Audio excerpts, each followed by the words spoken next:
మీ business ఏదైనా మీ ఊర్లో promotion చేయాలంటే అది సుమన్ టీవీతోనే సాధ్యం. ఇప్పుడే సంప్రదించండి.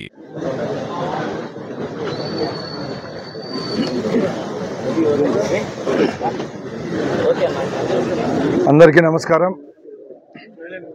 ఈరోజు చిత్తూరు జిల్లా పుంగనూరులో జరిగిన ఘటన చాలా దిగ్భ్రాంతికరం. ఎందుకంటే ఒక ఎంపీ హోదాలో ఉండి గుట్టు చప్పుడు కాకుండా దొంగదారిలో 8 గంటలకు పుంగనూరు పట్టణానికి విచ్చేసి గత 5 సంవత్సరాల్లో వాళ్ళ పాపాలను పసిగట్టి వాళ్ళు ఎవరి దగ్గర అయితే భూములు దోచుకున్నారో, ఎవరెవరికి బాకీ పడున్నారో, రైతులైతేనేం ప్రజలైతేనేం వారి దగ్గరికి వెళ్ళి ప్రశ్నిస్తే రాళ్ల దాడి చేసిన వ్యక్తి ఎవరన్నా ఉన్నారంటే అది మిథున్ రెడ్డి అని మీకు చెప్తున్నా. ఎందుకంటే ప్రభుత్వం ఏర్పాటయ్యి ఇంకా 40 రోజులు కూడా కాలేదు. పుంగనూరు అయితేనేం, తమ్మళ్ళపల్లెలోనైతేనేం, రాజంపేట పరిధిలో ఎక్కడ చూసినా గలాటాలు చేసే సంస్కృతిని మానుకోకుండా ప్రభుత్వాలు మారినా కూడా అదే ధోరణిలో అదో అహంతో ఈరోజు ప్రవర్తిస్తున్నారు ఆ కుటుంబం. మొన్న చూశారు తమ్మళ్ళపల్లిలో వాళ్ళ చిన్నాయన ద్వారకనాథ్ రెడ్డి వచ్చి అక్కడ ఎవరైతే రైతులు ఉన్నారో అక్కడున్న ప్రజలు గో బ్యాక్ ద్వారకనాథ్ రెడ్డి అంటే అక్కడ కూడా వాళ్ళ మీకు దాడి చేయడం జరిగింది. ఈరోజు పుంగనూరుకి దొంగగా వచ్చి అక్కడ ప్రాజెక్టులలో భూములు కోల్పోయిన వారు ఎవరైతే వాళ్ళ వల్ల దెబ్బతిన్న వాళ్ళు 5 సంవత్సరాల నుంచి ఉన్నారో వాళ్ళు అక్కడికి వెళ్ళి వారితో మాట్లాడి వాళ్ళ సమస్యల గురించి చెప్పేదానికి పోతే లోపల నుంచి దొంగచాటున రాళ్లతో దాడి చేయడం జరిగింది. రాష్ట్రంలో ప్రజలు చూస్తూ ఉన్నారు. మన రాయలసీమలో నిజమైన మగవాళ్ళు ఎవరన్నా ఉంటే ముందుకొచ్చి దాడి చేయాల.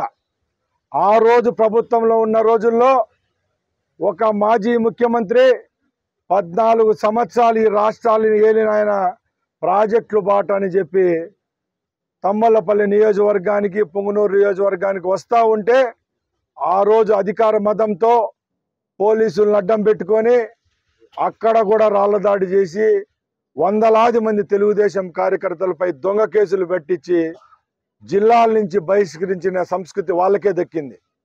ఇప్పుడు మళ్ళా ప్రభుత్వం మారినా కూడా ప్రజల మధ్య విద్వేషాలు రెచ్చగొట్టి ఎక్కడో అక్కడ గలాటాలు పెడితేనే మా ఉనికి ఉంటుందని పెద్దిరెడ్డి కుటుంబం చేస్తున్న ఈ పైశాచికం ఇప్పుడు కన్నా మానుకోవాలి.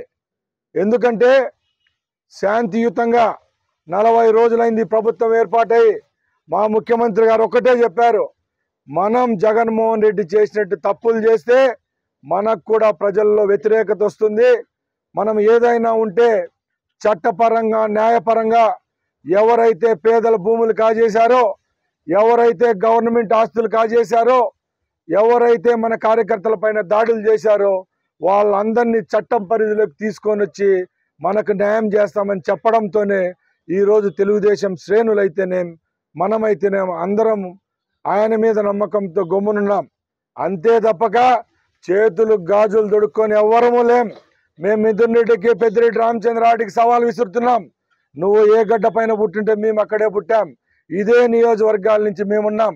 మేము ఒకటే చెప్తున్నాం, నువ్వు ప్రజల ద్వారా తిరస్కరించిన ప్రభుత్వంలో వాని ఆ రోజు ఈరోజు దేశంలోనే ఏ రాష్ట్రంలోకి ఇవ్వని మెజార్టీతో కూటమి ప్రభుత్వాన్ని ఇక్కడ ఏర్పాటు చేసిన వాళ్ళం మేము. మా నాయకుడు చెప్పిన విధంగానే మేము ఎంతో శాంతియుతంగా గాంధేయ మార్గంలోనే ఉన్నాం. ఎక్కడన్నా సమస్యలు వస్తే వెళ్తున్నాం. ప్రజలకు ఏ సమస్యలు ఉన్నాయి తీర్చేదానికి ప్రయత్నిస్తున్నాం తప్పక ఎక్కడ హింస అనే పదానికి చోటు లేకుండా ఈ 40 రోజుల నుంచి మేమున్నాం. ఈరోజు నువ్వు చేస్తూ ఉండేది ఏంటంటే నీకు 5 సంవత్సరాలు 30-40 మంది పోలీసు వాళ్ళను పెట్టుకొని ఇక్కడ ప్రాంతాల్లో తిరిగిన మీరు ఈరోజు మీకు పోలీస్ సెక్యూరిటీ కూడా లేదంటే మీ పరిస్థితి అర్థం చేసుకోవాలా. కోర్టులకు వెళ్ళి పోలీసులను గన్మెన్లు తెప్పించుకొని నియోజకవర్గాలకు వచ్చే ప్రయత్నంలో మీరుంటే మేము ఈరోజు శాంతియుతంగా ప్రజలకు సంబంధించిన ఏ విషయంలోనైనా ప్రజల దగ్గరికి పోయి మేము పరిష్కరించేదానికి మేము ప్రయత్నిస్తున్నాం. మిథున్ రెడ్డికి అయితేనేం, రామచంద్రారెడ్డికి అయితేనేం, ద్వారకనాథ్ రెడ్డికి మేము ఒకటే చెప్తున్నాం, మీరు